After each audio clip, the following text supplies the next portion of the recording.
কারণ বিশ্ব নবীজির বাপজি জুব্বা খানা বাপজি পাবে। কারণ আপনারা হয়তো শুনেছেন মা খাদিজাতুল কুবরা রাদিয়াল্লাহু তাআলা আনহা আমার বিশ্ব নবীজির বাপজি অর্ধাঙ্গিনী বিবি ছিল। আপনারা একটু কথা বলুন বাবা, এই খাদিজা জান্নাতি না জাহান্নামী? একটু জোরে বলুন। খাদিজা খাদিজা জান্নাতে। আল্লাহর নবী বাপজি দুনিয়ার বুকে বাবা 10 জন ব্যক্তিকে রাসূলুল্লাহ জিন্দা অবস্থায় বলেছিলেন আবু বকর জান্নাতি, ওমর জান্নাতি, হযরত উসমান গনি জান্নাতি, আলী জান্নাতি, হযরত তালহা রাদিয়াল্লাহু তাআলা আনহুম আজমাইন। এইভাবে বাপজি আপনার নারী আর পুরুষ মিলে বাবা 10 জন ব্যক্তিকে জান্নাতের খোঁজখবর শুনিয়েছিলেন, সার্টিফিকেট দিয়েছিলেন। তার মধ্যে থেকে বাপজি খাদিজাতুল কুবরা রাদিয়াল্লাহু তাআলা আনহা উনিও জান্নাতে ছিলেন বাবা। হাদিসের কিতাবে পাওয়া যায় আল্লাহ নবীজির বিবি হযরত খাদিজাতুল কুবরা রাদিয়াল্লাহু তাআলা আনহা তিনি কোমর দেখে বাবা চিন্তা করতে করতে কাঁদতে কাঁদতে বেহুশ হয়ে পড়ে গিয়েছিলেন। আল্লাহর নবীজিকে ফাতেমাতু জোহরা রাদিয়াল্লাহু তাআলা আনহা তিনি ডেকে নিয়ে এসেছিলেন। আল্লাহর নবী জানতে পেরে ছুটে আসার পর খাদিজার চেহারাতে ছিটা মেরে দিলেন পানি। খাদিজার জ্ঞান ফিরে গেল। আল্লাহর নবী বলেন ওরে খাদিজা তুমি কাঁদতে কাঁদতে কেন বেহুশ হয়ে গিয়েছিলে তুমি বলো। হযরত খাদিজাতুল কুবরা বলেন হুজুর আমার এমন কিছু হয় না নবী গো, আমি কাঁদছিলাম কবরের দিকে চিন্তা করতে করতে। ও রাসূল শুনেন আপনার আগে যদি আমার ইন্তেকাল হয়ে যায় নবী আপনি কি করবেন বলেন। আল্লাহর নবী বলেন ওরে খাদিজা আমার আগে যদি তোমার ইন্তেকাল হয়ে যায় যেইভাবে আমি নারী পুরুষদেরকে দাফন করি ওইভাবে তোমাকে দাফন করে দেব রে খাদিজা। খাদিজা বলছেন হুজুর গো আপনি যখন দাফন করে দিবেন বলে হ্যাঁ। ও নবীজি আপনার মুখ থেকে শুনেছে মানুষ দাফন করার পর সর্বপ্রথম বাপজি একটা ফেরেশতা আসে, ওই ফেরেশতার নাম হযরত রুম্মান আলাইহিস সালাম। ওই ব্যক্তি প্রথমে মৃত ব্যক্তির কাছে কবরে আসে, আসার পর বলে কুম বিইজনিল্লাহ আল্লাহর হুকুমে জিন্দা হয়ে বসে যাও। যখন বসে যায় আল্লাহর ফেরেশতা রুম্মান বলে তুমি নেকি আর গুনাহগুলো লিখতে থাকো। বলে আমি তো লেখাপড়া জানি না। আল্লাহ নবী যে বলেন ওই রুম্মান ফেরেশতা তাকে ধমক মারবে, লাস্টে বলবে আমার কাছে খাতা কলম।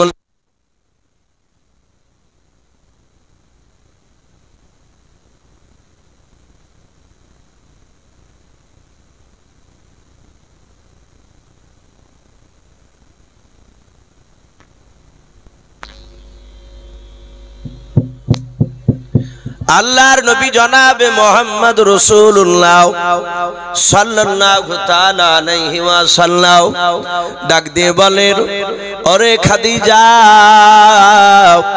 তুমি কেন কাঁদতে কাঁদতে বেহুশ হয়ে গিয়েছিলে বলো। বলো হুজুর গো আপনার জীবদ্দশায় আমার কিছু হলে আপনি যেমন আজকে দৌড়ে এসেছেন ও নবীজি আপনি আমাকে দাফন করে আসবেন কবরে। বলে হ্যাঁ আপনি বলেছেন রুম্মান ফেরেশতা এসে তাকে বলবে লেখো, সে তখন বলবে আমি লেখাপড়া জানি না। আল্লাহ রাব্বুল আলামিনের ফেরেশতা রুম্মান বলবে তোমার আঙ্গুলগুলো কলমে পরিণত হয়ে যাবে, তোমার সামনে যে মাটিখানা আছে ওটা কাগজে পরিণত হয়ে যাবে। এক সেকেন্ডের মধ্যে বাবা সব তার সারা জীবনকার ভালো মন্দ সব আপনি লেখা হয়ে যাবে। খাদিজা বলে হুজুর গো আপনার মুখ থেকে শুনেছে শুনে না ও আল্লাহর রাসূল শুনে না। তখন ছোট্ট আকারে তার আমলনামাখানা গলায় ঝুলে দিয়ে চলে যাবে। হযরতে খাদিজা কাঁদে আর বলেন নবী তারপরে আপনার মুখ থেকে শুনেছি আর দুটো ফেরেশতা আসবে তার নাম মুনকার নাকির আলাইহিমুস সালাম। বলে হ্যাঁ ওই দুজন ফেরেশতা এসে বলবে মান রব্বুকা মান নাবিয়ুকা ওয়া মা দীনুকা, তিনটা প্রশ্ন করবে। আল্লাহর নবীর অর্ধাঙ্গিনী বিবি খাদিজা রাদিয়াল্লাহু তাআলা আনহা তিনি ডাক দিয়ে বলেন হুজুর যখন ওই তিনটা প্রশ্ন করা হবে ওগো আল্লাহর নবী আপনার বিবি খাদিজা ওই ফেরেশতার দুটোর যদি আমি তিনটা প্রশ্ন উত্তর যদি না দিতে পারি হুজুর আমি শুনেছি যে কবর কঠিন ভয়ঙ্কর, কবরের আযাব আমি সহ্য করতে পারবো না। ও আল্লাহর নবী গো, ওই কবরের দিকে চিন্তা করতে করতে আমি বেহুশ হয়ে গিয়েছিলাম। আল্লাহর নবী বলেন, ওরে খাদিজা, আমি পয়গম্বর রাসূল, আমি তোমার কাছে কথা দিলাম, যেভাবে তুমি আমাকে মহব্বত করো, ভালোবাসো, ওরে আমার খাদিজা, আমার মনে হয় তোমার সাথে কোনো ফেরেশতা বেয়াদবি করবে না। বলুন সুবহানাল্লাহ। এই খাদিজা, তুমি কান্না বন্ধ করে দাও। হযরতে খাদিজাতুল কুবরা রাদিয়াল্লাহু তাআলা আনহা তিনি কান্না বন্ধ করেন নাই। আল্লাহর রাসূল বলেন, ওরে খাদিজা, তোমাকে আমি পয়গম্বর রাসূল বলে কোন ফেরেশতা আমার মনে হয় তোমার সাথে বেয়াদবি করবে না। ওগো খাদিজা, তুমি কেঁদো না। খাদিজা ডাক দিয়ে রাসূলুল্লাহর হাত দুখানা জোড়ে ধরে বলেছিল, হুজুর বেয়াদবি হলে maaf করবেন। ওগো আল্লাহর নবী, আমি কান্না বন্ধ করতে পারি। রাসূল আপনি কথা দেন, যদি আপনি আমার তিনটা শর্ত যদি মেনে নেন। আল্লাহ রাসূল খাদিজাকে এত ভালোবাসতেন, কারণ নবী জানতেন যখন আমার কেউ ছিল না, তখন আমার খাদিজা এসে আমার পাশে এসে দাঁড়িয়েছিল। আমার খাদিজা অনেক আমার ইসলামের সহযোগিতা করেছিল। সেই দিকে লক্ষ্য করে নবীজি বলেন, খাদিজা, তোমার তিনটা শর্ত কেন, তুমি যদি 100টা শর্ত দাও, আমি তোমার পয়গম্বর রাসূল, আমি সবগুলো মেনে নেব। খাদিজা হাত ওখানে জোড়ে ধরে বলেছিল, হুজুর বেয়াদবি হলে maaf করবেন, আমি আপনাকে তিনটার বেশি শর্ত বলবো না। হুজুর আপনি কথা দেন, আপনার আগে যদি আমার ইন্তেকাল হয়ে যায়, ও নবী আপনি কথা দিয়ে দেন, আপনি যখন আমাকে গোসল দিয়ে কাফন পরাবেন। বলে হ্যাঁ। আল্লাহ রাসূল বলেন, ওরে খাদিজা, আমি গোসল দিয়ে তোমার আমি কাফন পরাবো, এটা সত্য? বলে কি করতে হবে? ডাক দিয়ে বলেন, হুজুর কাফন পরানোর সময় ও নবী আপনি কথা দেন, আপনার শরীরের পাঞ্জাবির এক টুকরা পাঞ্জাবির ছিট নবী গো বলুন, কিংবা পাঞ্জাবি কিংবা যেই চাদরটা আপনি ব্যবহার করেন, ওই ব্যবহারকৃত চাদরের এক টুকরা ছিট আপনি হুজুর কথা দেন, আপনি বলুন আমার কাফনের ভিতর আপনি ভরে দিবেন কিনা? দরদি নবী বলেন, খাদিজা কেন তুমি কাফনের ভিতরে আমার ব্যবহার করা পাঞ্জাবির ছিট কেন ভরে দিতে বললে? বললো। খাদিজা বলেন, হুজুর আমার ধারণা আপনার ব্যবহার করা শরীরের পাঞ্জাবির যদি এক টুকরা ছিট যদি ভরে দেন, আমার মনে হয় কবরে আমার সাথে কোনো বেয়াদবি করবে না। বলুন সুবহানাল্লাহ। জাহান্নামের আগুন স্পর্শ করতে পারবে না। ও আল্লাহর রাসূল আপনি কথা দেন। ও বাপজি ভাইরাও, আল্লাহর নবী তিনটা শর্তে রাজি হয়ে গিয়েছিলেন। আমার বলার উদ্দেশ্যে সামান্য খাদিজা রাসূলুল্লাহর এক টুকরা ছিট নেওয়ার জন্য বাপজি কান্না করেছিলেন। সেই নবী দরুদি রাসূল আমার ডাক দিয়ে বলেন, ওমর আমার ইন্তেকাল করার উপায়, ওমর কথা দাও, আমার পাঞ্জাবি খানা তুমি তোমার কাছে রাখবা কিনা বলো। ওমর বলছেন, হুজুর চিন্তা করবেন না, আপনার ব্যবহারকৃত পাঞ্জাবিটা যেটা শরীরে এখনই আছে জুব্বা, বলে হ্যাঁ, আপনি ইন্তেকাল করে গেলে জুব্বাটা আমার কাছে আমি রেখে দেব।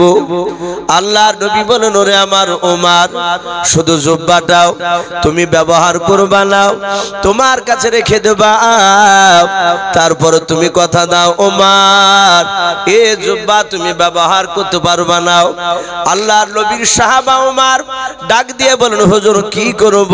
ওরে ওমর আমার ইন্তেকাল করার পর দেখো ভাব মদিনার বাহির থেকে একটা লোক, একজন বুজুর্গ বয়স্ক লোক কান্না করতে করতে আমার কবরখানা জিয়ারত করতে আসবে রে ওমর। এই উমর ওই লোকটার কাছে গিয়ে তুমি জিজ্ঞাসা করবা, ওই বৃদ্ধ লোকটা কাঁদতে কাঁদতে যদি বলে তার নাম ওয়াশকুরনি রহমাতুল্লাহ আলাই, কি নাম বললাম? ওয়াশকুরনি রহমাতুল্লাহ আলাই। ওরে আমার ওমর, তাহলে দয়া করে আমার এই পাঞ্জাবি খানা তোমার কাছে আমানত স্বরূপ যে রাখা হবে, এ পাঞ্জাবিটা ওয়াশ কুরনিকে তুমি ব্যবহার করতে দেবা, বলুন সুবহানাল্লাহ। ওবার কাঁদতে লাগলে, আহারে ওই ওয়াশ কুরনি এতই ভাগ্যবান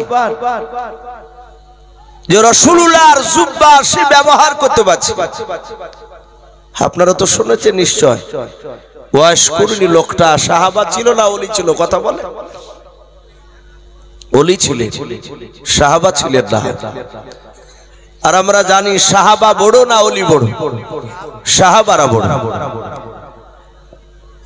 এই ওয়াশ কুরনির জীবনীতে এসেছে রাসূলুল্লাহর জীবদ্দশায় সে বেঁচে ছিলেন, কিন্তু নবীকে বাহ্যিক চেহারা চামড়া চোখে ডাইরেক্ট বাহ্যিক সে দেখেন, অথচ নবী জামানায় বেঁচে ছিলেন। তাহলে এত বড় আল্লাহর ওলি হওয়ার পরে কেন উনি দেখতে পান নাই? প্রশ্ন দেখতে পারে তো। কেতাবে লিখেছে ওনার বাপ মা ছিল বাপজি বৃদ্ধ আর বৃদ্ধা, একেবারে অসুস্থ, যায় যা অবস্থা। তো বাপ মার খিদমত করার কারণে বাপজি সে সময় কেড়ে যেতে পারে।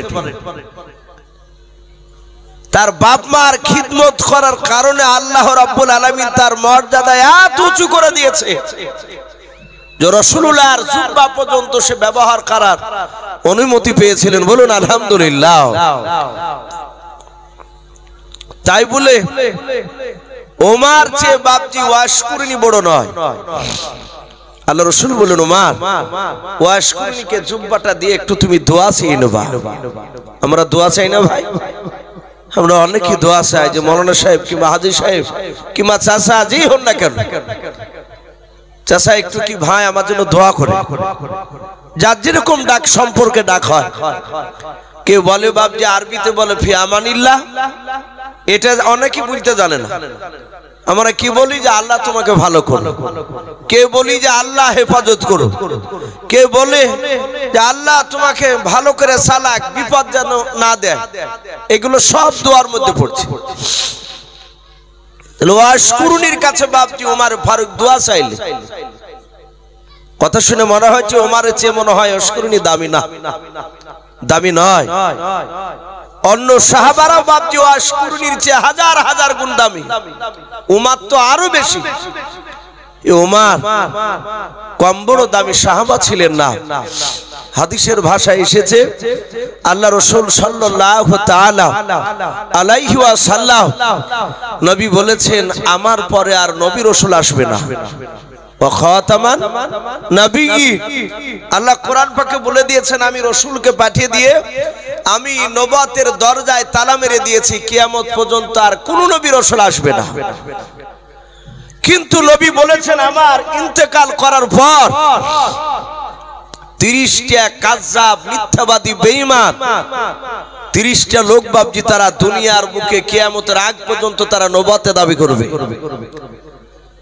এই রাসূলের হাদিস অনুযায়ী 1 2 3 4 করে বাপজি এখন 28 নাম্বার নবী চলছে বেঈমান গোলাম আহমেদ কাদিয়ানি, যে গোলাম আহমেদ মির্জা যে যাকে বলে, এই 28 নাম্বার।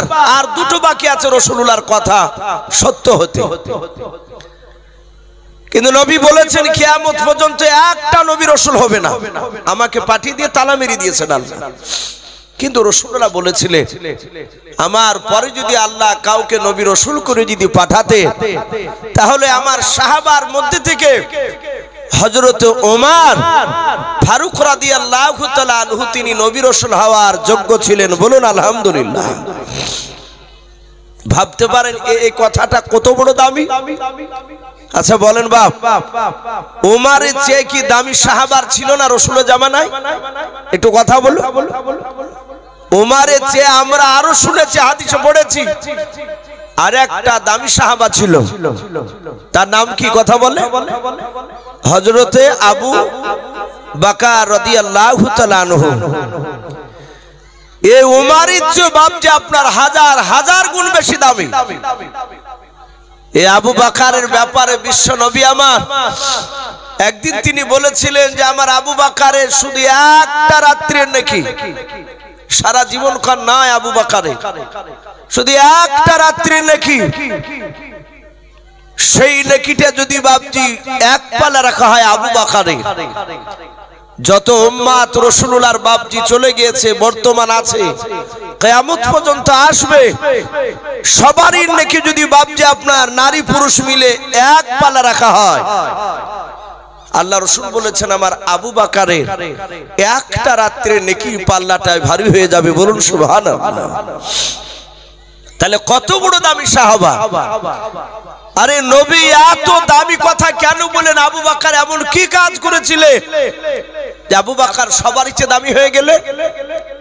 হাদিসের কিতাবে এসেছে আল্লাহ রাসূল সাল্লাল্লাহু তাআলা আলাইহি ওয়াসাল্লাম যখন মক্কা নগরে ব্যাপকভাবে যখন কলেমা দাওয়াত দিয়েছিলেন, সবাই মানেনি। আল্লাহ রাসূলের চরম বিরোধী শুরু করেছিল ওই মক্কার বেঈমানেরা। আল্লাহ রাব্বুল আলামিন রাসূলকে বাপজি আর মক্কাতে রাখবেন না। অনেক মানুষ বাপজি দেশান্তর হতে হয়, অনেক আলেমকে বাপজি দেশ ছেড়ে চলে যেতে হতে পারে। শুধু আলেম বলে নয়, আপনি একজন সাধারণ মানুষ হকের উপর থাকলেও হয়তো আপনাকে দেশ ছাড়তে হতে পারে। এটা বাপজি দেশ ছেড়ে চলে যাওয়া, লোকে যদি আপনাকে থাকতে না দেয় আপনি ভাববেন না যে আমি হতভাগা। ওটা রাসূলুল্লাহর সুন্নাত জিন্দা হবে যদি আপনি হকের উপরে যদি থাকে। আল্লাহ রাব্বুল আলামিনের রাসূল তিনি মক্কাতে আছে, তখনও জাননি মদিনায়, রাসূল জানলেন না যে মদিনা যেতে হবে। তা হঠাৎ করে জিবরিল আলাইহিস সালাম এসে বলছে আসসালামু আলাইকা রাসূলুল্লাহ। আল্লাহ রাসূল বলেন ওরে জিবরিল ভাই কি ব্যাপার, তুমি আমার কাছে আসলে কেন? বলে হুজুর আপনাকে মক্কা থেকে মদিনায় চলে যেতে হবে। আল্লাহ রাসূল বললেন ওরে জিবরিল ভাই আমাকে কবে যেতে হবে এখনই? বলে আমি তা জানি না, কিন্তু এতটুকু কথা আল্লাহ আমাকে পাঠিয়ে দিয়েছে আপনাকে শোনানোর জন্য যে আমার রাসূলকে গিয়ে বলোগা আপনি আর আপনার একটা কাছের বন্ধু আবু বকর এই দুজনাকে একদিন মক্কা ছেড়ে মদিনায় চলে যেতে হবে। বিশ্ব রাসূল বললেন জিবরিল ভাই কবে? ডেটটা বলো। বলে হে আল্লাহ রাসূল আমি ডেট সম্বন্ধে আমি জানি না, আল্লাহর যেদিন হুকুম হবে সেদিন আমি আপনাকে আবার এসে বলে যাব। শুধু এই কথাটা বললেন। আল্লাহর নবীজি থামতে পারলেন না। জিবরিল আলাইহিস সালাম তিনি অদৃশ্য হয়ে গেলেন। আল্লাহর নবীজি বাপজি নতুন কথা শুনলে দৌড়ে গিয়ে আবু বকরের কাছে গিয়ে আলোচনা করতেন। হযরতে আবু বকরের কাছে গিয়ে ডাক দিয়ে বলেন আবু বকর তোমাকে আমাকে মক্কা ছেড়ে মদিনায় চলে যাওয়া লাগবে রে আবু বকর। আবু বকর পেছন দিকে বাপজি আর তাকালেন না, ডাক দিয়ে বলেন লাব্বাইক রাসূলুল্লাহ। নবী গো চিন্তা করবেন না, আপনার সাহাবা আমি আবু বকর রেডি হয়ে গিয়েছে। বলুন সুবহানাল্লাহ। কোনো কথা ভাবলেন না, এই নবী এখনই যেতে হবে, চলুন। আল্লাহ রাসূল আবু বকরকে ডেকে বলেন আবু বকর আজকে যেতে হবে না।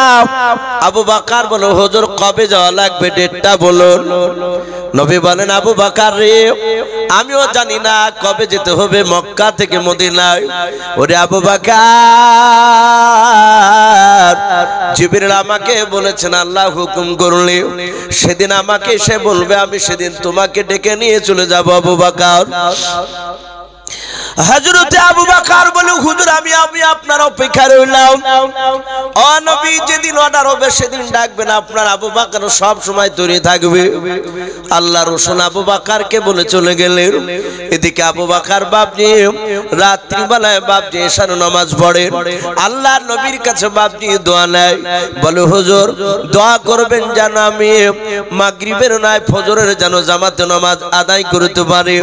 আল্লাহর নবী জনাবে মুহাম্মদ রাসূলুল্লাহ সাল্লাল্লাহু তাআলা আলাইহি ওয়াসাল্লাম বিশ্ব নবীজি বাপজি দোয়া করতেন, আবু বকর বাপজি বাড়ি চলে আসতেন। ও বাপজি ভাইরাও, আমার আবু বকর সিদ্দিক রাদিয়াল্লাহু তাআলা আনহু তিনি বাড়িতে থাকতেন। আবার ফজরের নামাজ বাপজি পড়ার জন্য দৌড়ে চলে যেত নবীর পেছনে। আল্লাহর রাসূল এইভাবে অনেক দিন পর বাবা আল্লাহর নবী রাত্রিবেলা শুয়ে আছেন। হঠাৎ করে গভীর রাত্রিবেলায় বাবা এক নাই দুই নাই ৬০০০ বেঈমান মুশরিক কাফেরের বাচ্চারাও আল্লাহর রাসূলের বাপজি বাড়িকে গোল করে ঘেরাও করে নিয়ে দাঁড়িয়ে আছে। আল্লাহর নবীজিকে বেরোনি আবু সুফিয়ান উতবা সাইবারাও ওরা আল্লাহর নবীকে বাপজি মেরে দেবে, আল্লাহর নবীকে বেঁচে রাখবে না। বিশ্ব নবী দুরূদি নবী জনাবে মুহাম্মদ রাসূলুল্লাহ সাল্লাল্লাহু তাআলা আলাইহি ওয়াসাল্লামকে বাপজি মেরে দেবে। আল্লাহর নবীজি জানেন না বেঈমান কাফেররা তারা তলোয়ারে তলোয়ার বাপজি ঠেকে দিয়ে দাঁড়িয়ে আছে। আল্লাহর নবী ঘর থেকে কখন বেরিয়ে যাবে, বেরোলি নবীকে শেষ করে দিবে তারা। হযরতে জিবরিল আলাইহিস সালাম নবীজির কাছে বাপজি রাত্রে বেলায় এসে হাজির হয়ে বললেন, আসসালামু আলাইকা রাসূলুল্লাহ ইয়া হাবিবাল্লাহ। আল্লাহর নবীজি সালামের উত্তর দিয়ে বলেন, জিবরিল ভাই এত রাত্রিতে কি ব্যাপার তুমি আমার কাছে এসেছো? বলো হুজুর গো বেয়াদবি হলে maaf করবেন। ওগো আল্লাহর নবীজি শুনে নেন, এখনই আল্লাহর অর্ডার হয়ে গিয়েছে আপনাকে এই মুহূর্তে মক্কা ছেড়ে আপনাকে মদিনা চলে যাওয়া লাগবে। আল্লাহ রাসূল বলেন, ওরে জিবরিল এই রাত্রি বেলায় যাওয়া লাগবে? বলে হ্যাঁ। বলে জিবরিল যদি সকাল বেলা যায়? বলে না হুজুর সকাল বেলা যাওয়া লাগবে না। কারণ শুনে না ৬০০০ বেঈমান মুশরিক কাফেরের বাচ্চারা আপনার বাড়ির চারিদিকে গোল করে ঘেরাও করে নিয়ে দাঁড়িয়ে আছে। ও হুজুর আপনি বেরোলি আপনাকে জবাই করে দেবে। আল্লাহর নবী জনাবে মুহাম্মদ রাসূলুল্লাহ সাল্লাল্লাহু তাআলা আলাইহি ওয়াসাল্লাম বলে, জিবরিল ভাই কই মানুষগুলো? বলে হুজুর বেরিয়ে আসুন। নবীকে আগিনায় উঠানে নিয়ে গিয়ে রাসূলুল্লাহকে দূর থেকে দেখে দিন, ওই দেখেন বেঈমান কাফেরের দলেরাও। আল্লাহর নবী বলেন, জিবরিল ভাই এই মুহূর্তে আমি কেমন করে বাড়ি থেকে বেরিয়ে যাব? বলো। বলে হুজুর চিন্তা করবেন না, এখান থেকে বেরোনোর আপনাকে পার করে দেওয়ার দায়িত্ব আমার। বলুন আলহামদুলিল্লাহ। নবী বলেন, জিবরিল এখনই যাওয়া লাগবে? বলে হ্যাঁ। আল্লাহর রাসূলকে ডাক দিয়ে বলেন, হুজুর আপনার বিছানায় আপনার জামাই আলী রাদিয়াল্লাহু তাআলা আনহু আপনার বাড়িতে আছে। আল্লাহর নবী বলেন, হ্যাঁ আজ কি বেড়াতে এসেছে? আমার বিটি ফাতেমা আছে, আলীও আছে। বলে নবী গো আপনার জামাইকে ডেকে নিয়ে এসে আপনার পবিত্র বিছানায় শুইয়ে দাও। আল্লাহর নবী জনাবে মুহাম্মদ রাসূলুল্লাহ সাল্লাল্লাহু তাআলা আলাইহি ওয়াসাল্লাম হযরতে আলী রাদিয়াল্লাহু তাআলা আনহুর কাছে গিয়ে গলায় গায়ে হাত দিলেন। আলী চট করে উঠে নবীজিকে সালাম দিলেন। বলে হুজুর কি ব্যাপার? আল্লাহর নবী বলেন, জামাই একটু আমার ঘরে এসো। আল্লাহর নবীজির বিছানায় কাছে নিয়ে যাওয়ার পর আলীকে বলেন, আলী এখনই তাড়াতাড়ি তুমি আমার বিছানায় শুয়ে যাও। আলী হাত ওখানাও জোর করে বলছেন, নবী বেয়াদবি হলে maaf করবেন হুজুর, আপনার বিছানায় শোয়ার আমি যোগ্য নয়। বলুন আলহামদুলিল্লাহ। ও রাসূল আপনার বিছানায় আমি শোয়ার যোগ্য নয়, পারবো না। আল্লাহর রাসূল বলেন, ওরে আমার আলী আল্লাহ কোরআন পাকে বলেছে, কুল ইন কুনতুম তুহিব্বুনাল্লাহ ফাত্তাবিউনি ইউহিব্বুকুমুল্লাহ ওয়া ইয়াগফির লাকুম যুনুবাকুম ওয়াল্লাহু গফুরুর রহিম। এই রাসূলের জামাই, এই আমার জামাই আলী শুনে নাও, আল্লাহর কথাকে অমান্য করা হবে যদি নবীজির কথা যদি তুমি না মেনে নাও। এই আলী আমি হুকুম করেছি শুয়ে যাও। আলী বিছানা শুয়ে গেলেন, দেখলেন না আসলে কিয়ামতের ময়দানে কোটি কোটি মানুষের সমাগম হবে। সেদিন আমি আলী জাহান্নামে চলে যাব, জান্নাত যেতে পারবো না। উনি বিছানায় শুয়ে গেলেন। আল্লাহ নবীজির চেহারার দিকে যে আলী বলেন আমি দেখলাম, নবীর চেহারাটা দেখে মনে হচ্ছিল বাপজি চরম চিন্তিত। আল্লাহর নবীকে জিবরিল নয় আলী রাদিয়াল্লাহু তাআলা আনহু তিনি বলেছিলেন, ওগো আল্লাহর নবী যে এত রাত্রিতে আপনি আপনার বিছানায় আমাকে শুয়ে দিও, আপনি কোথায় চলে যাবেন বলেন? আল্লাহর রাসূল বলেন, আলী 6000 বেঈমান মুশরিক কাফেরের বাচ্চারাও আমার বাড়ির চারিদিকে তারা গোল করে ঘেরাও করে নিয়ে তলোয়ার থেকে দাঁড়িয়ে আছে। আমি এখনই মক্কা ছেড়ে মদিনায় চলে যাব। আলী মনে মনে চিন্তা করেছেন, মাওলা আমি আর জিন্দা বাঁচতে পারবো না, কারণ আলী নাই। রাসূলকে যখন দেখতে পাবে না ওই বেঈমানেরা, আবু জেহেলের লোকেরাও, ওরা তখন জোর করে দরজা ভেঙে যারা বাড়িতে প্রবেশ করবে, করার পর আলীকে তাজা জবাই করে দেবে। আবার আলী চিন্তা করলেন, মাওলা মনে হয় আলীর চেহারা দেখে বেঈমানেরা আর সামনে আসতে পারবে না। এটাও চিন্তা করলেন, কারণ বিশ্ব নবী আলীকে আল্লাহর বাঘ টাইটেল দিয়েছিলেন। বলুন আলহামদুলিল্লাহ। নবী আমার দুটো লোককে বাপজি সিংহ আর বাঘ বলেছিলেন। রাসূলের আপন চাচা আমির হামজাকে আল্লাহর সিংহ বলে ডাকতেন। কেন? আল্লাহ রাব্বুল আলামিন এই আমির হামজা রাসূলের আপন চাচা, তারে দুই হাতে আল্লাহ এত শক্তি দিয়েছিলেন, দুনিয়ার বুকের 50টা যুবক নওজোয়ানের শক্তি বাপজি একাই আমির হামজার দুই হাতে আল্লাহ দিয়েছিলেন। বলুন সুবহানাল্লাহ। এত শক্তিশালী ছিলেন। আলীরও হাতে বাপজি শক্তি ছিল তেমন। সিংহ বলতেন রাসূলের আপন চাচা আমির হামজাকে, আর রাসূলের জামাইকে বাপজি আল্লাহর বাঘ বলে ডাকতে। শেরে খোদা, আল্লাহর বাঘ। হযরতে আলীর বাহাদুরি বাপজি কাফেররা সবাই দেখেছিল। ছোট্টবেলায় একটা মারওয়ান বলে বাপজি এক পালোয়ান এক বেঈমানকে বাপজি এক তলোয়ারে তার ঢাল কেটে তার মাথা দিয়ে বাপজি কেটে বাপজি নাভি পর্যন্ত তলোয়ার চলে গিয়েছিল, আলীর জুলফিকার তলোয়ার। তাই কাফেররা আলীকে দেখলে ভয় আর সামনে যেত না। আলী মনে মনে চিন্তা করছেন, কাফেররা যদি জানতে পারে যে আলী শুয়ে আছে, নবী নয়, তাহলে আলী কাছে আর ওরা আসবে না। আর আলীর কাছে না আসলে আলী তো আর মৃত্যু এখানে হচ্ছে না। আলী চিন্তা করলে রাসূলের বিছানায় যদি শহীদ হয়ে যায়, এর চেয়ে আর পৃথিবীতে বড় আমল হতে পারে না। বলুন সুবহানাল্লাহ। হতে পারে? কথা বলে হতে পারে না। সঙ্গে সঙ্গে আপনার বলা হয়েছে যে রাসূলের বাপজি ব্যাপারে কেউ ইন্তেকাল করলে, আপনারা হয়তো শুনেছেন বাপজি একটা এলমুদ্দিন বলে বাপজি একজন আল্লাহর বান্দা ছিল। সে সাধারণ ছিল, যুবক, তার মুখে দাড়ি নাই, সে প্যান্ট শার্ট পরা যুবক, কিন্তু ব্যক্তি সে আল্লাহওয়ালা ছিল। আমার বিশ্ব রাসূলের বিরুদ্ধে বাপজি একটা বেঈমান রঙ্গিলা রাসূল বলে বাপজি একটা বই লিখেছিল নবীর বিরুদ্ধে। এলমুদ্দিনের যুবকটা সে থাকতে না পেরে প্রায় 70-80 কিলোমিটার দূর থেকে এসে আল্লাহ রাসূলের বিরুদ্ধে যে বইটা লিখেছিল, যে জানোয়ার, তার কাছে গিয়ে বাপজি ছলে বলে কৌশলে গিয়ে তাকে জবাই করে দিয়েছিল। তারপরে বাপজি এলমুদ্দিনকে বাপজি ধরে জবাই করে দিল। সে তার রাসূলের দুশমনেরা। এলমুদ্দিনের যখন বাপজি জানাজা হয়, সেই সময় বাপজি আল্লামা ইকবাল রহমাতুল্লাহ আলাইহি আরবির বিখ্যাত সাহিত্যিক ব্যক্তি ছিলেন। উনি বিরাট শায়র ছিলেন। আল্লামা ইকবালকে বাপজি পৃথিবীর কোন আলেম জানি না তা কেউ বলতে পারবে না। যারা আলেম তারা জানেন উনি কত বড় পণ্ডিত ছিলেন। উনি বলেছিলেন, হে এলমুদ্দিন, তুই মূর্খ হলো, তুই আমাদের চেয়ে সবার চেয়ে আগে চলে গেলি। বলুন আলহামদুলিল্লাহ। তুই কতই বড় ভাগ্যবান যে রাসূলের দিলকে টিকে রাখার জন্য নবীর সম্মানকে নষ্ট যেন না হয়, নবীর সম্মানকে বাঁচাতে গিয়ে তুই জীবনটা কুরবান করে দিলি। রাসূলের রাস্তায় শহীদ হলে এর চেয়ে বড় আর নেকি হতে পারে না।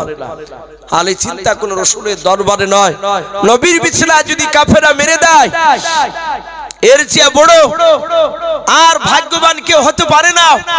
তাই আমি রাসূলুল্লাহর কাছে দেখি, রাসূলকে বলুন হুজুর কিছু মনে করবেন না, আপনার পাশে যে চাদরখানা আছে এই চাদরটা একটু দেন অনুমতি, আমি পা থেকে মাথা পর্যন্ত একটু ঢেকে থাকবো।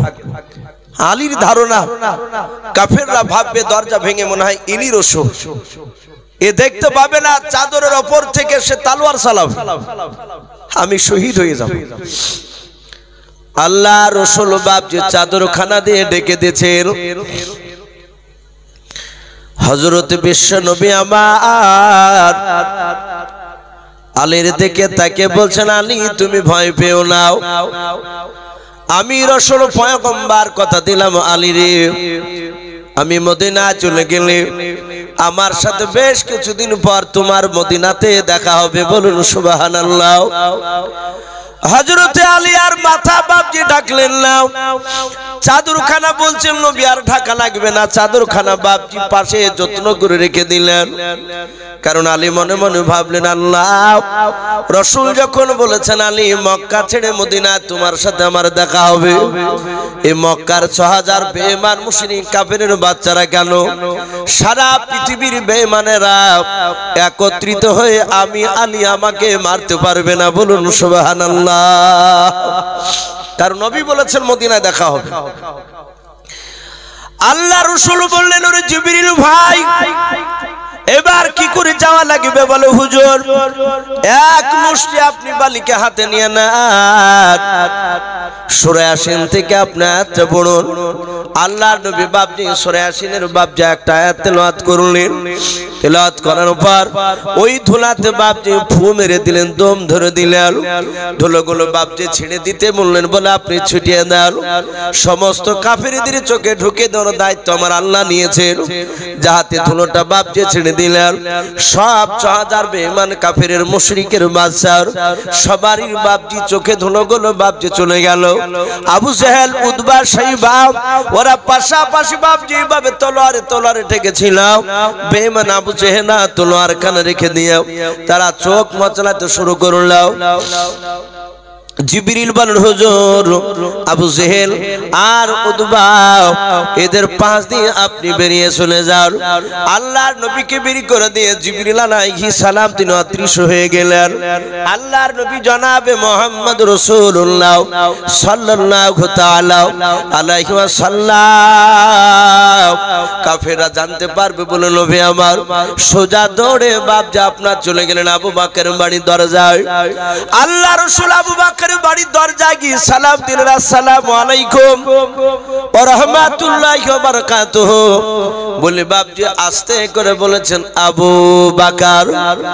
মুফাসসিরিনে কেরাম বলেছেন বাকারটা বলতে হয়নি, শুধু বাবা আবু শব্দ বের করেছেন আর সাথে আবু বকর ওয়া আলাইকুমুস সালাম ওয়া রাহমাতুল্লাহি ওয়া বারাকাতুহু বলে লব্বাইক রাসূলুল্লাহ বলে পুটলা মাথায় করে নিয়ে নবীজির সামনে দাঁড়িয়ে গেলেন, বলুন সুবহানাল্লাহ। আল্লাহ রাসূল অবাক হয়ে বললেন, ওরে আবু বকর, এই আবু বকর তুমি কি জানতে আমি আজকে আসব? আল্লাহ রাসূলকে ডাক দিয়ে বলেন, হুজুর কেন? বলে আমি শুধু তোমার নামটা পূর্ণাঙ্গ নাম বলি নাই, শুধু আবু বলেছি আর লব্বাইক রাসূলুল্লাহ বলে তুমি ঝাঁপ দিয়ে দাঁড়িয়ে গেলে। আবু বকর বলে হুজুর না না আপনি যে আজকে আসবেন এটা আমি জানতাম না। বলে আবু বকর তাহলে তুমি কি ব্যাপার বিছানায় কি ঘুমাও না? আবু বকর কাঁদতে কাঁদতে বলছেন হুজুর মাফ করবেন, শুধু আজকে রাত্রি কেন? ওগো আল্লাহর নবী আজ থেকে প্রায় ৩ মাস, কেউ বলেছে ৬ মাস আগে আপনি বলেছিলেন ওরে আবু বকর তোমাকে আর আমাকে মক্কা থেকে মদিনায় চলে যাওয়া লাগবে রে আবু বকর।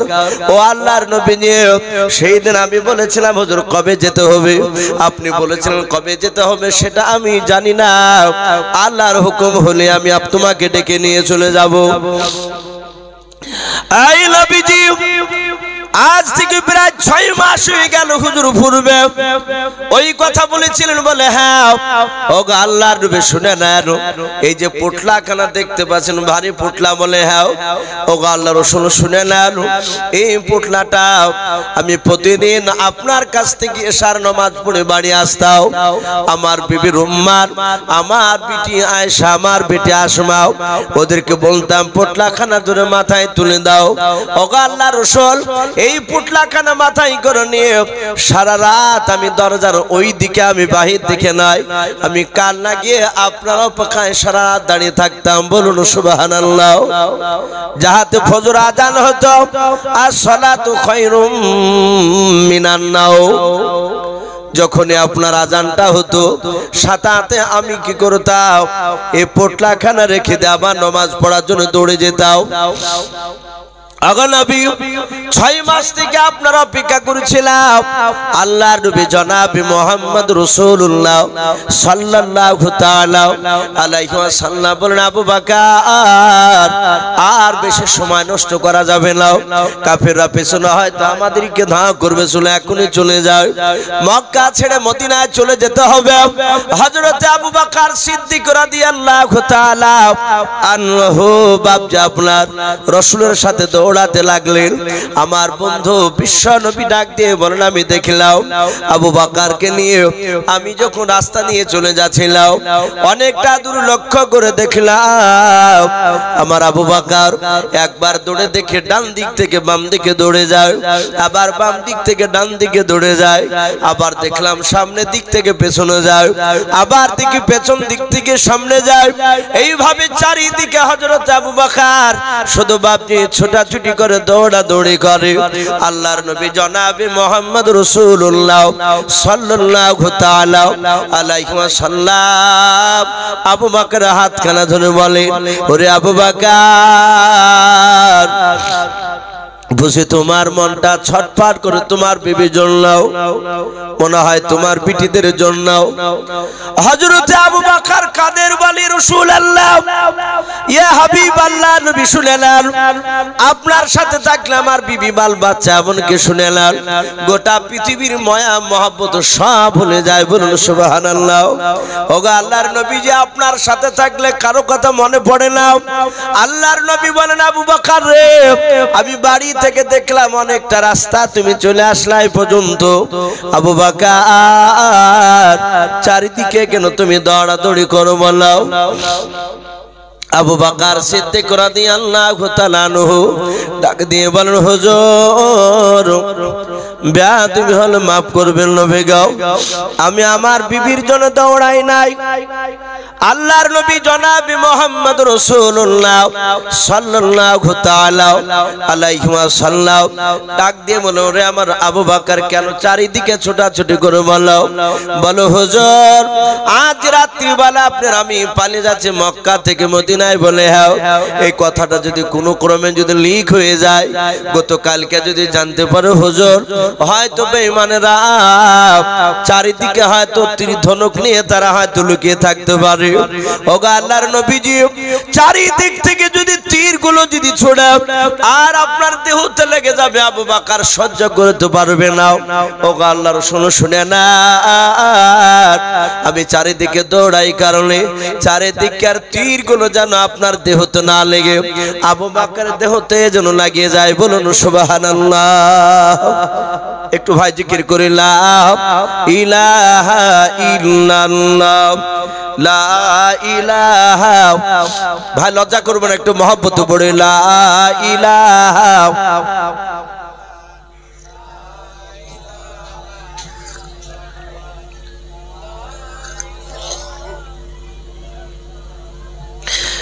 লা ইলাহা ইল্লাল্লাহ লা ইলাহা ইল্লাল্লাহ লা ইলাহা ইল্লাল্লাহু মুহাম্মাদুর রাসূলুল্লাহ সাল্লাল্লাহু তাআলা আলাইহি ওয়াসাল্লাম রাসূল বলেন আবু বকর তুমি এত ভালোবাসো বলো হুজুর হ্যাঁ নিজে জানের চেয়ে বেশি আপনাকে ভালোবাসি হুজুর গো, আমি বাড়ির জন্য ছটপট করছিলাম না, আমি চারিদিকে ছোটাছুটি করার একটা উদ্দেশ্য, তীরগুলো যেন আপনাকে না লাগে, আবু বকরের যেন দেহতে লেগে যায়। আল্লাহ রাসূল চোখ দিয়ে পানি ঝরতে লাগলো। রাসূল আবু বকরকে বুকের সাথে চেপে ধরলেন, ধরে বলেন, আবু বকর রে, তোমার ব্যবহারে আমি রাসূল খুশি হয়ে গেছি। আর আল্লাহ বলছেন, আমার রাসূল যদি খুশি হয়, আমি আল্লাহ তার উপর খুশি হয়ে যায়। বলুন সুবহানাল্লাহ। আল্লাহ রাব্বুল আলামিন খুশি হয়ে রাসূলকে বললেন, হে রাসূল, আপনি চিন্তা করবেন না, আপনার বন্ধু আবু বকর, নবী বললেন, তার সারা জীবনের নেকি না, শুধু আজকে হিজরতের রাত্রে নেকিতে আল্লাহ রাব্বুল আলামিন এত বাড়ি দিয়েছে, সব উম্মতের চেয়ে বেশি। বলুন আলহামদুলিল্লাহ। তাহলে এত বড় বাপজি, দামি সাহাবা থাকার পরও আল্লাহ রাব্বুল আলামিন রাসূল বললেন না যে আমার আবু বকর তিনি নবী রাসূল হওয়ার যোগ্য ছিলেন। কার নাম করলেন বলেছিলাম? উমারে। নবী বললেন, আমার উমার নবী রাসূল হওয়ার যোগ্য ছিলেন, কিন্তু হতে পারবে না। ওটা যোগ্য ছিলেন তাই বলেছিলেন। নবী বলেছিলেন, আমি উমারের মধ্যে আমি নবুয়তের মেজাজ দেখেছিলাম। বলুন আলহামদুলিল্লাহ। যেটা আবু বকরের মধ্যে আমি মেজাজ দেখতে পাই না। আপনারা শুনেছেন, এই আমিরুল মুমিনিন উমর ইবনুল খাত্তাব রাদিয়াল্লাহু তাআলা আনহু, তিনি গোটা পৃথিবীর নয়, অর্ধেকটা পৃথিবীর তিনি একাই বাদশা ছিলেন। বলুন আলহামদুলিল্লাহ। আমাদের এই মোদি, নরেন্দ্র মোদি, এ তো শুধু ভারতবর্ষের বাদশা। আর উমর ফারুক রাদিয়াল্লাহু তাআলা আনহু, তিনি গোটা পৃথিবীর মধ্যে অর্ধেকটা পৃথিবীর একাই তিনি বাদশা ছিলেন। বাপজি আমার সোনা লালেরা, উমর এত কড়া মেজাজি সাহাবা ছিলেন। উমরের জামানায় মানুষ মদ খেতে পারত না ভাই। আপনারা শুনেছেন, বাঘ আর ছাগল বাপজি উমরের জামানাতে একই ঘাটে পাশাপাশি পানি পান করত। বাঘ ভয় খেতে পারত না। তাহলে কত বড় বাপজি শাসন ছিল তার।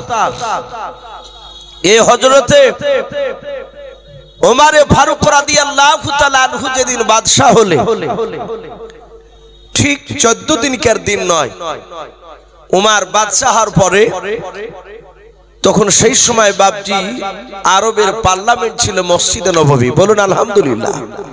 আমাদের ভারতবর্ষে যেমন পার্লামেন্ট দিল্লি, তো এই মদিনার মসজিদে নববীতে উমর লক্ষ লক্ষ জনতার সামনে দাঁড়িয়ে ভাষণ দিয়ে বলেছিলেন, গো বন্ধুরা, আমি তোমাদের বাদশা উমর, তোমরা আমাকে নির্বাচন করেছো, আল্লাহ রাব্বুল আলামিন সম্মান দিয়ে হয়তো এই জায়গায় বসালছে, তোমাদের দোয়ায় আমি উমর দেশ চালাতে গিয়ে যদি ভুল হয়ে যায়, তাহলে উমরকে ভুলটা ধরে দিও, আমি উমর সেই ভুলটাকে সংশোধন করব। যদি আমি উমর জেনে শুনে যদি সংশোধন না করি, তাহলে আমি তোমাদের সবাইকে হুকুম দিলাম, উমরের গলায় হাত দিয়ে সিংহাসন থেকে নামিয়ে দিবা। বলুন আলহামদুলিল্লাহ। এই ছিল উমরের ভাষণ। আর আজ আমাদের এলাকার বেশিরভাগ নেতারা সবাই না কিছু, ওরা যা করবে, ভুল হলে ধরতে গেলে, আপনি ধরে দিতে গেলে, হিন্দু হলে শ্মশান ঘাটে, আর মুসলমান হলে বাপজি কবর গায়ে যাওয়া লাগে। কথা ঠিক না? ভুল করলে আর ধরে দেওয়া যাবে না। আর উমর বললেন, আমি ভুল করলে আমাকে সংশোধন করে দিতে বলবা, যদি আমি না করি তাহলে আমার গলায় ধাক্কা দিয়ে তোমরা নামিয়ে দেবা। এই উমর দেশ চালাতে গিয়ে বাপজি 14 দিনকার দিন, চারিদিকে বাপজি গ্রামে, এক একটা গ্রামে উমর গোটা রাত বাপজি ঘুরে ঘুরে দেখতে যে আমার পূজারা কি অবস্থায় আছে। উমর 14 দিনকার দিন উমর একটা মরুভূমির ময়দান দিয়ে যাচ্ছেন সিভিল ড্রেসে। উমরের কোনো বডিগার্ড ছিল না, শুধু একটা হাতে 3-4 হাত একটা লম্বা লাঠি নিয়ে উমর গভীর রাত্রি বেলায় বাপজি সাধারণ দেশ পরে বেরিয়ে পড়তেন তার পূজারা কি অবস্থায় আছে। ওমর গভীর রাত্রিতে মরুভূমির ময়দান দিয়ে যাচ্ছে, জ্যোৎস্না রাত্রি। হঠাৎ করে দেখলেন একটা দূরে বাবজি তাম্বু টাঙানো আছে মরুভূমির ময়দান। ওমর চিন্তা করলেন, ওগো মাওলা, এখানে তো বাড়ি থাকার কথা নয়, এর আগে এসেছে বাড়ি ছিল না, কিন্তু এই জায়গায় তাম্বু কেন? ওমর এক পা দুপা করে আরো এগিয়ে গেলেন। তাম্বুর কাছাকাছি গিয়ে দেখছেন তাম্বুর বাইরে একটা লোক তিনটা পাথরকে উঁচু করে একটা হাড়ি চাপিয়েছে, ভিজা কাঠ ভরে দিয়েছে, ফু দিচ্ছে, ধোঁয়া বের হচ্ছে, আগুন চমকাচ্ছে না। ওমর আরো কাছে গিয়ে দেখছেন ওই লোকটার পাশে মরুভূমির বালিতে তিনটা ছোট ছোট বাচ্চা ছেলে, তারা ধুলোর উপর শুয়ে বাপটি তারা ঘুমিয়ে আছে। ওমর কাছে গিয়ে বললেন, ভাই যুবক তুমি কে? লোকটা এইভাবে ওমরের দিকে তাকিয়ে বলল, আমি যেই হই না কেন, তুমি যেখানে যাচ্ছ সেখানে যাও। ওই মুসাফির লোকটা ভেবেছে মনে হয় লোকটা কোনো ডাকাত হতে পারে। সে সময় চিন্তা টিন্তা বেশি হতো, লুটপাট। আবার ওমর বললেন, ভাই আগুন ধরানোর চেষ্টা করছো তো আগুন তো ধরে নাই, কে তুমি? আবার বলে, আমি যেই হই না কেন, তুমি যেখানে যাচ্ছ সেখানে যাও, তোমাকে পরিচয় দেওয়া লাগবে নাকি? ওমর দেখছেন তাম্বুর ভিতর থেকে একটা মায়ের গলা, একটা মেয়ের গলা কান্না করছে, ছটফট করছে। ওমরকে যত গরম করে রে বাবা, ওমর তত নরম হতে লেগেছে। বলুন সুবহানাল্লাহ। হযরত ওমর বলছেন, ভাই তুমি কে গো বলো? ওমরকে ডাক দিয়ে বলেন, ভাই বারবার যেতে বললাম তুমি যাও না, বিরক্ত করেছো আমাকে। বলুন ভাই বলো ওই মেয়েটাকে তাম্বুর ভিতরে কেন কান্না করেছো বলো। ডাক দিয়ে বলেন, ভাই এই যে বাচ্চা ছেলে তিনটে শুয়ে দেখতে পাচ্ছ বলে, হ্যাঁ এরা ক্ষুধার তাড়নায় থাকতে না পেরে ওগো বাদশাহ নাই, ও ভাই শুনে নাও, আজ 14 দিন হতে চলো নতুন দেশে একটা বাচ্চা হয়েছে ওমর, ও কিন্তু চিনে নাই ওমর। তাও ওমর বাদশা হয়েছে, লোকেরা সবাই ভালো বলছে, কিন্তু আমি ভালো বলবো না।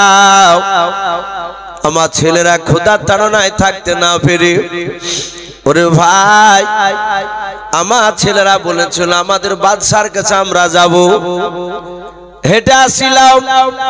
আমার বিবি ডাক দিয়ে বললো, তুমি শুধু যাবা কেন, আমিও যাব ছেলেদের সাথে, কিন্তু আমার বিবির পেটে বাচ্চা রয়েছে। ওরে ভাই আমার বিবির প্রসব বেদনা শুরু হয়েছে, এখানে দ্বিতীয় কোনো নারী নাই। ছেলেরা ক্ষুধার তাড়নায় কাঁদছিল, হাড়ির ভিতরে পানি দিয়েছে আর পাথর দিয়েছে। ওরে ভাই বারবার ছেলেকে বলছে রান্না হয়ে গেলে দেব, কিন্তু ভাই ইচ্ছাকৃত আমি ভিজা কাঠ দিয়েছে যেন না ধরে। ছেলেরা অপেক্ষা করতে করতে তারা মাটিতে ঘুমে গিয়েছিল। ভাই হযরত ওমরের দুই চোখের কোনা দিয়ে বাপজি পানি করতে লাগলো, মনে মনে ডাকেন, আল্লাহ কিয়ামতের ময়দানে ওমর জান্নাত যেতে পারবে না। এই লোকটা শুধু যদি বাবা একটিবার যদি বলে দেয়, আল্লাহ তোমার বাদশা ওমর ভালো করে প্রজাদের লক্ষ্য রাখে নাই। ও বাপজি ভাইরাও, ওমর বাপজি কাঁদতে লাগলেন, ডাক দিয়ে বললেন, ভাই বাদশা ওমর বড় ভুল করেছে, শুনে নাও। বাদশার উচিত ছিল তোমাদের খোঁজে নেওয়া, কিন্তু ভাই শুনে নাও, তুমি এখানে দাঁড়াও, যাই আমি একটু দেখে তোমার জন্য কোনো খাবার ব্যবস্থা করতে পারি কিনা, তোমার বিবির কোনো ব্যবস্থা করতে পারি কিনা। হযরত ওমর বাপজি বাড়িতে চলে গেলেন, তার অর্ধাঙ্গিনী বিবি বাবা, গোটা পৃথিবীর মধ্যে অর্ধেকটা পৃথিবীর বাদশা ওমর ডাক দিয়ে তার বিবিকে বলে, বিবি রে তুমি কি জান্নাত নিতে চাও না জাহান্নাম নিতে চাও? ডাক দিয়ে বলেছিলেন, ওগো আমার ও প্রাণের স্বামী, আমি জান্নাত নিতে চাই। বলুন সুবহানাল্লাহ। আমি জান্নাত নিতে চাই। বলে, আয় বিবি যদি জান্নাত নিতে চাও তাহলে তাড়াতাড়ি তুমি কিছু ন্যাকড়া জোড়ো করে নাও, কাপড় ছেঁড়া নাও। পুরানো কাপড় বাপজি নিয়ে নিলেন। হযরত উমর ডাক দিয়ে বলেছেন, আসলাম। ওমরের বাপজি একটা গোলাম ছিল, তার নাম ছিল বাপজি আসলাম। আসলামকে ডেকে বলেছিল, আসলাম, এই খাজুরের গুড়ের বস্তা নয়, খাজুরের বস্তা আর খুরমা কিছু জবের আটা আছে, ওরে আমার উমর নয় আসলাম, তুমি বস্তাটা আমার মাথায় উঠিয়ে দাও। আসলাম বলছেন, ইয়া রাসূলুল্লাহ, ইয়া হাবিবাল্লাহ, বেয়াদবি হলে মাফ করবেন হুজুর। ও নবীজি নার, ও উমর নবীর সাহাবা, এত বড় বাদশা আপনাকে বুঝা নিতে হবে না। আল্লাহ আপনার কাছে নিযুক্ত করেছে আপনার খেদমত করার জন্য। আমাকে এই পোটলাটা নয়, বস্তাটা আমি নিয়ে যাব। উমর বললেন, আসলাম, তুমি কি চাও না যে তোমার বাদশা উমর জান্নাতে যাক? বলে হ্যাঁ চাই। বলে জান্নাতে যদি চাও তাহলে বাদশা উমরের এই পোটলাখানা তুমি নিতে পারবা না, বাদশা উমরের উপরে চাপিয়ে দাও। বাদশা উমর মাথায় কেড়ে নিয়ে বাপজি দৌড়াতে লাগলেন। সঙ্গে সঙ্গে বাপজি ওই জায়গায় যাওয়ার পর উমরের বিবিকে বললেন, যাও বিবি, যাও, ওই তোমার বোনের তুমি সেবা করো, বোনের তুমি খিদমত করো, লক্ষ্য রাখো। আমি এদিকে এদের লক্ষ্য করি। উমর হাড়ির পানি পাথরখানা ঢেলে দিয়ে বাবা আবার নতুন করে চামড়ার মশক থেকে পানি বের করে কিছু বাবা জব আর কিছু খুরমা বাপজি তাতে ঢেলে দিলেন, ঘি ঢেলে দিলেন। উমর বাপজি ফু দিয়ে দিয়ে বাপজি আপনার আগুন ধরাতে লাগলেন। আর ওই লোকটা পাঁচ থেকে বাপজি তাকে বলেছিল, ভাই উমর বাদশা না হয়ে তোমার মতো লোকটার বাদশা হওয়া দরকার ছিল। বলুন সুবহানাল্লাহ। আর বাদশা উমরকে বাপজি গালি দেয়। ওই যুবক বলে, বাদশা উমর ভালো নাই। আর উমর ডাক দিয়ে বলছেন, ভাই বাদশা উমরকে গালি দিও না, বাদশা উমর সে লোকটা ভালো, হয়তো কোনো কারণবশত তোমার বাড়ির দিকে হয়তো যেতে পারেনি। হযরত বাপজি উমরকে সে চিনতে তখনও পারে না। উমর রান্না করলেন, করার পর বাচ্চা তিনটা ছেলেকে ডাকলেন। উমর ডেকে নিয়ে নিজ হাতে বাপজি পানি দিয়ে তাদের মুখ ধুয়ে দিলেন।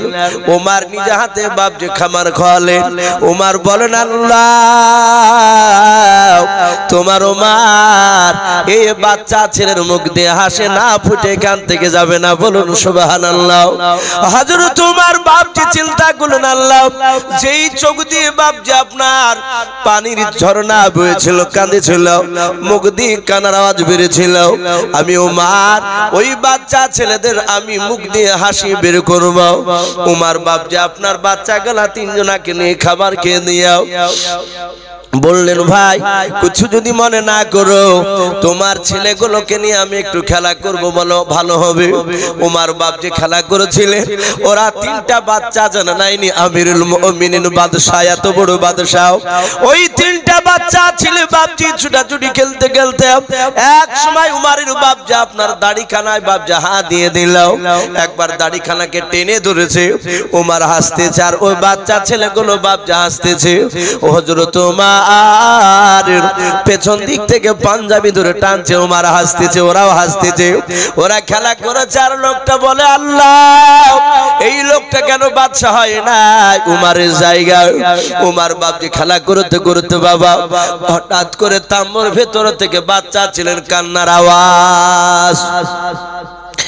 বাচ্চা ছেলেকে সুন্দর করে বাপজি যত্ন করার পর, কাপড়ে বাপজি জড়ানোর পর ওই পর্দার আড়াল থেকে বাবা তাম্বুর ভেতর থেকে আমিরুল মুমিনিন উমরকে তার অর্ধাঙ্গিনী বিবি ডাক দিয়ে বলেন, গো বাদশা, আমিরুল মুমিনিন বাদশা, ও বাদশা নামদার, যাহাতে ডাক দিয়েছে তাম্বুর ভিতর থেকে। ওই যুবক চারিদিকে লক্ষ্য করে দেখে, এখানে তো বাদশা নাই, শুধু এই লোকটা ছাড়াও আর আমি ছাড়াও, আর আমার তিনটা বেটা আছে, আর কেউ নাই। আবার বলে, ওগো বাদশা, হযরত আমিরুল মুমিনিন উমর খেলা বন্ধ করে বলেছেন, ও অর্ধাঙ্গিনী বিবি বলো, বলে বাদশাহ নামদার আপনার বন্ধুকে খোঁজখবর জানিয়ে দেন তার বিবির বেটা সন্তান হয়েছে, বলুন সুবহানাল্লাহ। তার বিবির বেটা সন্তান হয়েছে। লোকটা অবাক, বলে সুবহানাল্লাহ। এই উমর সাথে হাতে অমনি হাত দুখানা দিয়ে বাপজি পা দুখানা ওমরে জোরে জোরে বলছেন, হুজুর সত্যি আপনি বাদশাহী যোগ্য, বলুন সুবহানাল্লাহ। ওমর বললেন, ভাই আমি আজকে রাত্রিবেলায় তোমার দেশ আমি যাচ্ছিলাম ঘুরতে, আজ 14 দিন কেঁদে, ভাই রে তুমি আমাকে ক্ষমা করে দাও। বলে ভাই আমি ক্ষমা করে দিয়েছি। ওমর বলেন, সহি করে দাও যে আমি ক্ষমা করে দিলাম, না হলে কিয়ামতের ময়দানে আমি জবাব দিতে পারবো না। বাপ জবার সোনা লালেরা, এই সেই ওমর এত বড় আল্লাহওয়ালা ছিলেন। ভাই যাই হোক, রাত্রি বাপজি প্রায় 11:30 বাপজি পার হতে চললো। বাপজি এখানে অনেক বাপজি ভাই রয়েছে, অনেক মা বোনেরা আছেন পর্দার আড়াল থেকে কথাগুলো শুনছে।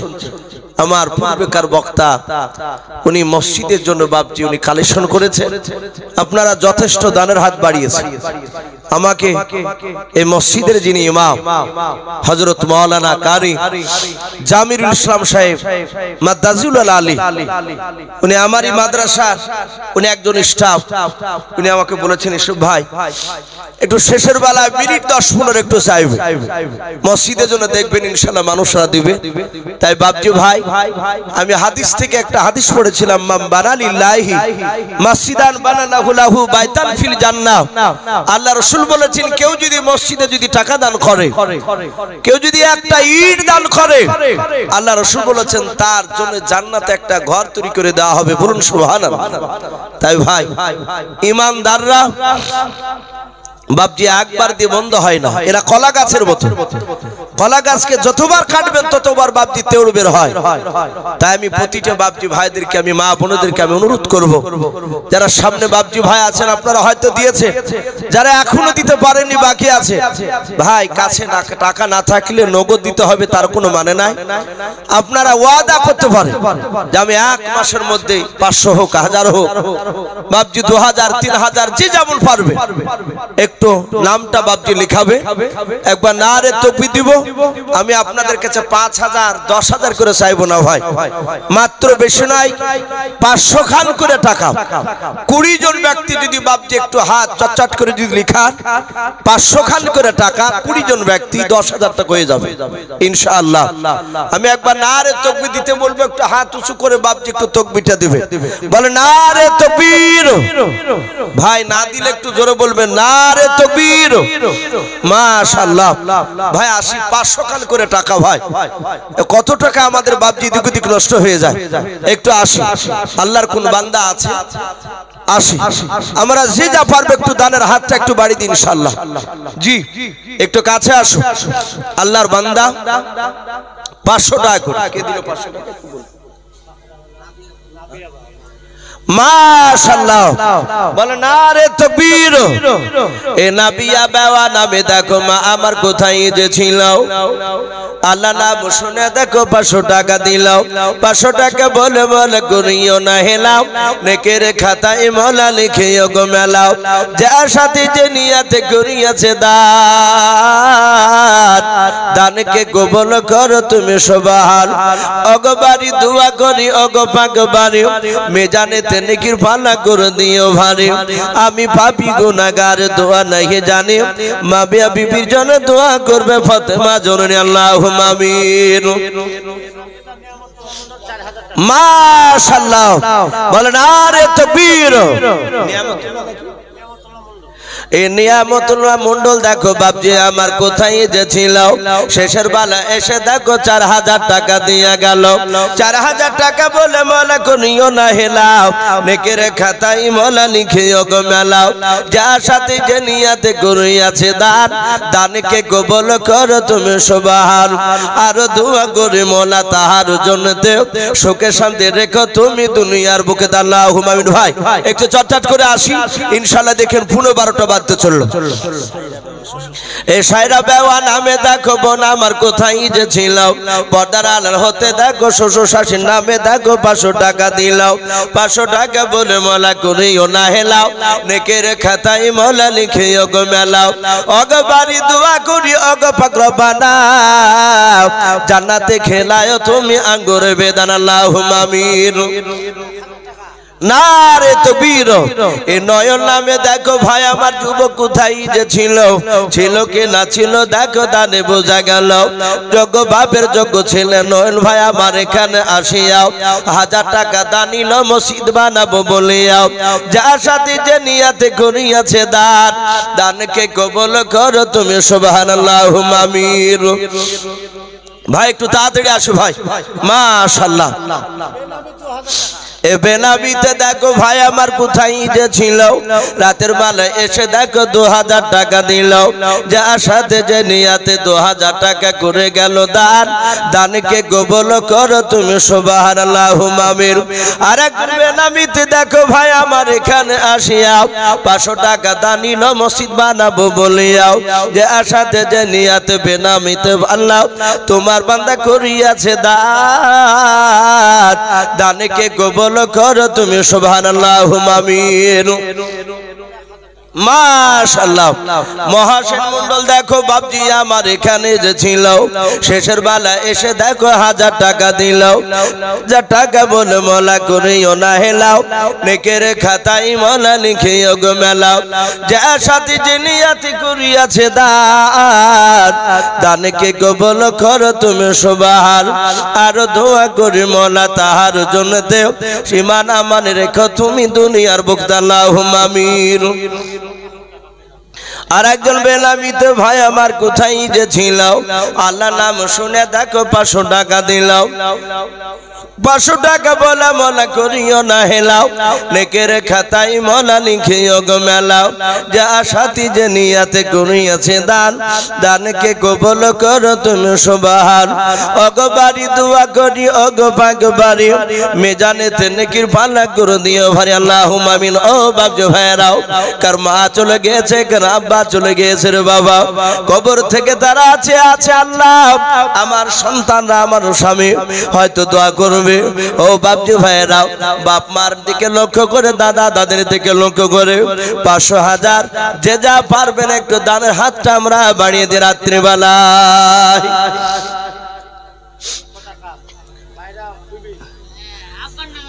এ পায়রা বিবি নামে দেখো মা আমার এখানে আসিয়া বাপের নামে 200 টাকা দান দিল মসজিদ বানাবো বলিয়াও যার সাথে যে নিয়াতে পায়রা মা আমার করিয়াছে দান দানকে কবুল করো তুমি সুবহান অগ দোয়া করি মনা তাহার জন্য দেও আল্লাহ 200 টাকার বদলে আল্লাহ কবর আযাব মাফ করো তার বাপের কবরের ভিতর আল্লাহুম্মা আমিন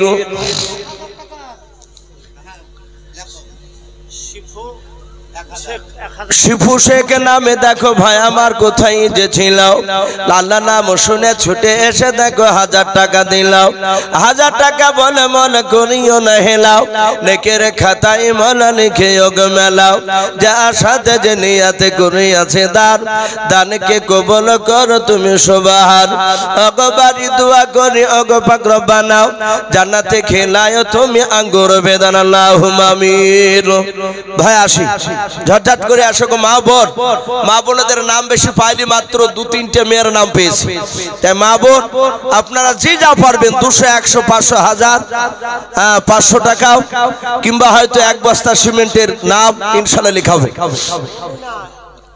এ মমিনা বিবি নামে দেখো বোন আমার কোথায় যে ছিল আল্লাহ নাম শুনে দেখো 500 টাকা দিলাও 500 টাকা বলে মালা করিও না হেলাও নেকের খাতায় মলা লিখিও গো মেলাও যার সাথে যে নিয়াতে করিয়াছে দান দানকে কবুল করো তুমি সুবহান আমি পাপী গুনাহগার দোয়া নাই জানি মমিনা জন্য দোয়া করবে ফাতেমা জননী আল্লাহুম্মা আমিন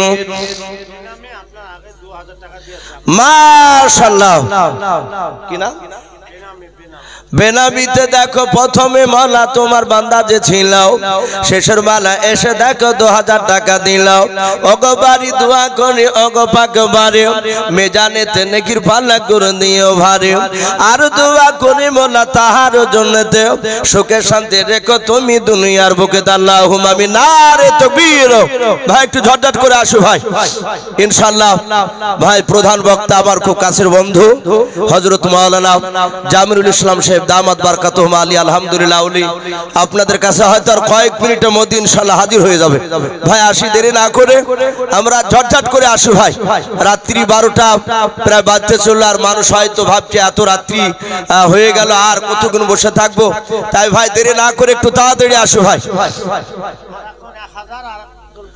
মাশাআল্লাহ এ বেনামিতে দেখো দুজন বান্দা তোমার কোথায় যে ছিল 1000 টাকা 500 টাকা করে দান করে গেল যার সাথে যে নিয়তে করিয়াছে দান দানকে কবুল করো তুমি সুবহান ওগো বাড়ি দোয়া করি ওগো পাক রব্বানা জান্নাতে খেলায়ো তুমি আঙ্গুর বেদানা আর দোয়া করি মোলা তাহার জন্নতে সুখে শান্তি রেখো তুমি দুনিয়ার বুকে আল্লাহুম্মা আমিন বলেন নারে তাকবীর ভাই একটু আসি আজ নবী গো আমার গড়ায়া সংসার হিজরত করিলেন সোনার মদিনায় আজ নবী গো আমার গড়ায়া সংসার আরাম করিলেন সোনার মদিনায় আর নবীর নামে দুরূদ পড়িলে নবীর নামে ওই দুরূদ পড়িলে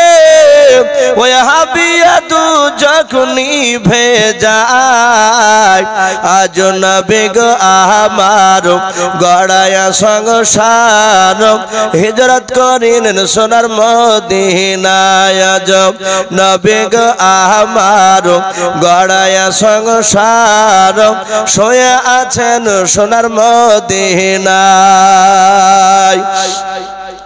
আর নবী উম্মতের মায়ায় এখন কেঁদে যায় নবী উম্মতের মায়ায় এখন কেঁদে যায় ওই আশিকের কান্দন বুঝা যায় আজ নবী গো আমার গড়ায়া সংসার হিজরত করিলেন সোনার মদিনায় আজ নবী গো আমার গড়ায়া সংসার আরাম করিলেন সোনার মদিনায়